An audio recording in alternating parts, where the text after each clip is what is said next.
We recently took our first cruise out of the port of Galveston, and this is the good, bad, and ugly. Cruise.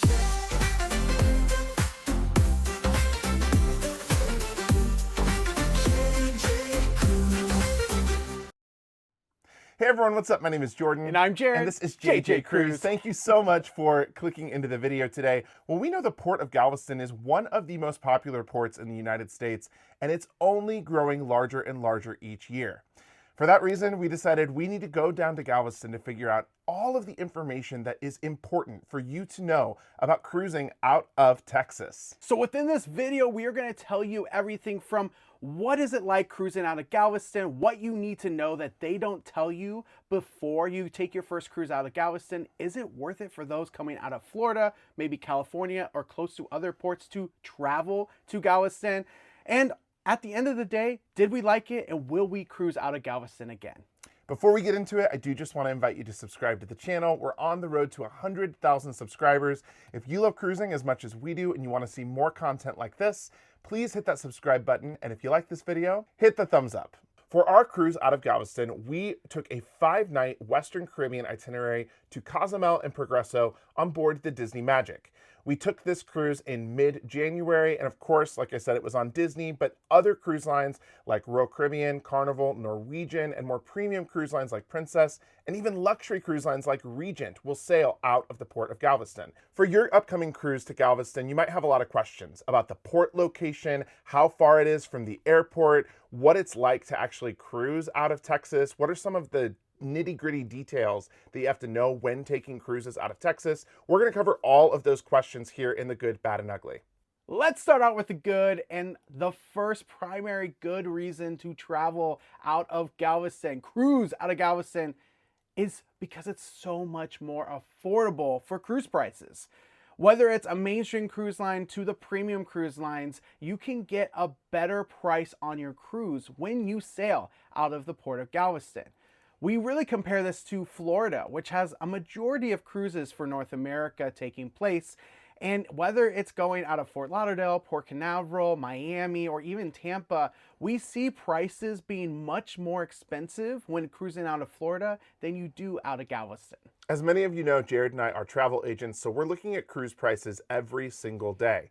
And in some cases, depending on the time of year, you can even cruise out of Galveston for about half the price of a cruise out of Miami or Fort Lauderdale. Now, of course, this will not be true for prime cruise time like student breaks or summer break, but if you're okay cruising on off times of the year, you can get extremely affordable rates to cruise out of the Port of Galveston. This takes us into the next good, which is the amount of different cruise ships you can sail on. The variety is endless. In fact, Royal Caribbean has already put one of their Oasis class ships, Harmony of the Seas, in Galveston, and plans to put even bigger ships or even newer Oasis class ships there. Carnival is doing the same thing with some of their newest and biggest ships, and they are building bigger ports for it. So we definitely see this as a positive because you can get the biggest ship, or you can get one of the older, smaller ships like we did with Disney Magic, the original Disney cruise ship. So it's really good to have that variety sailing out of Galveston. In terms of variety, there's also a number of different types of lengths of cruises out of the Port of Galveston. When doing our research, we found cruises all the way down from 4 nights up to 14 plus nights out of Galveston. You can even take transatlantics and go from Galveston over to Europe over the course of a couple of weeks. So there's a great amount of variety and types of cruises that you can take depending on when you go throughout the year. The final really good point of sailing out of Galveston is there is a year-round offering of cruises.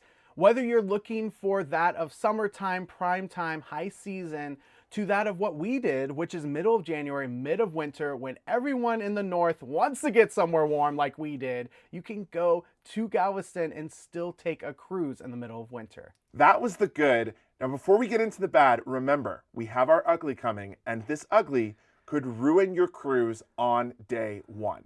And if you've watched our videos, you know, when we say bad, we mean these are the vital things that you must know before cruising out of the Port of Galveston. It may not always be bad for you, but it may be bad for someone else, so we want to note it here in our bad. If you look on a map, you'll probably know what our first bad is going to be. And that is the distance from the major airports in the Houston area. Now, it's about 50 miles from Houston Hobby, which is the closest major hub for flying in and out of the Port of Galveston. If you're flying out of George Bush, that's even further. Therefore, you do have to arrange some type of transportation from the airports to the cruise port of Galveston, because it is pretty difficult to just rely on something like a taxi or an Uber to take you a 1+ hour drive. This is important to know because you're gonna need to have that extra cash or extra budget available to get to your port. It's not like going to Fort Lauderdale where you might just take a 5-10 minute Uber to your hotel or the cruise port just from the hotel. The good news is that there are a variety of number of services available to take you from either airport into the cruise port. We actually took what was called the Galveston Express, which was a black Sprinter van. We met them at the airport. They took us from Houston Hobby to the cruise port on the day of our cruise, and it was $40 per person. I realize that this is a little bit of a higher price, but when you factor in that the cost of the cruise is a lot lower than what you would pay sailing out of Florida, we still came out ahead in terms of apples to apples, comparing our price from cruising out of a place like Miami. A hot tip to know, this is a top cruise tip. You need to book this in advance and well in advance if you have specific times you want to go. We had a later flight or later time of departure from Hobby, so we didn't have to worry as much for our timing, but a lot of people that wanted early morning to get there right when the port opens so they can get right on their cruise, they had little chance to get those times unless they booked well in advance. In terms of other types of transportation, there is one enterprise car rental in Galveston, so car rentals really are not very reliable. We much more recommend taking something like the Galveston Express.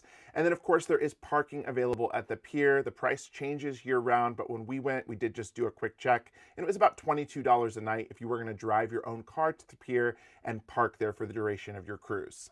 This next bad is something we note as travel agents. Like we said, we are travel agents every single day. Both of us book people on the daily. And the number one thing we get as a I do not want this is travel to Mexico.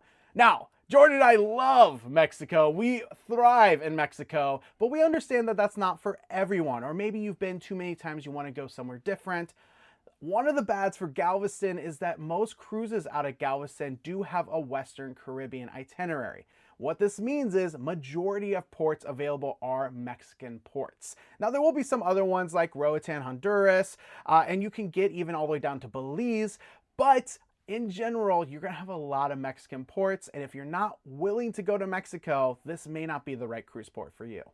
Something else that we found out on board that was actually a very big surprise to us is that the state of Texas requires cruisers to pay tax on all tobacco and alcohol that you purchase both on the ship and off the ship at foreign ports. So whatever you purchase, whether it be on the ship or on land, when you do come back into the Port of Galveston, you do have to then pay the tax on those items. We didn't actually find this out until a couple of days into our cruise. Ourselves, we didn't purchase any alcohol or tobacco while we were on our cruise, so this was not a big deal for us, but for those that did make these purchases, it was kind of a wake-up call because they thought that it was duty-free shopping, which is very common on all other cruise ships around the world. There's a lot of people that do duty-free shopping on purpose on cruise ships to stock up their liquor cabinet or stock up on their tobacco purchases. We found this very bad and something that is a huge negative for sailing out of Galveston. And for our last bad, before we get into the ugly, we thought going into the Gulf of Mexico that we would have pretty good weather, in all honesty. It wasn't during hurricane season. This is just, mid-January. Well, we were wrong. Seasickness was prevalent on our cruise, and that was because there was really bad weather. This is just a reminder that no matter what port you're going out of, no matter what time of year, seasickness can happen when there's a bad storm. We know that there are some itineraries that are less likely to have bad storms. This one, obviously, we did not get lucky on, and we did not get seasick ourselves, but those bags were in elevators, staircases, and bathrooms across the ship. Now let's talk about the ugly. And like I said, this ugly could ruin your cruise on day one. Why is that? That is because Texas has extremely strict laws in place regarding the consumption of alcohol while on a cruise ship up until you are past 12 nautical miles outside of Galveston. Let's explain what this means. This means when you step on board your cruise, depending on what cruise line you take, you may not be able to drink alcohol for hours until you are out to sea. This is rare. This is not common for most ports and could really put a dent into the start of your vacation.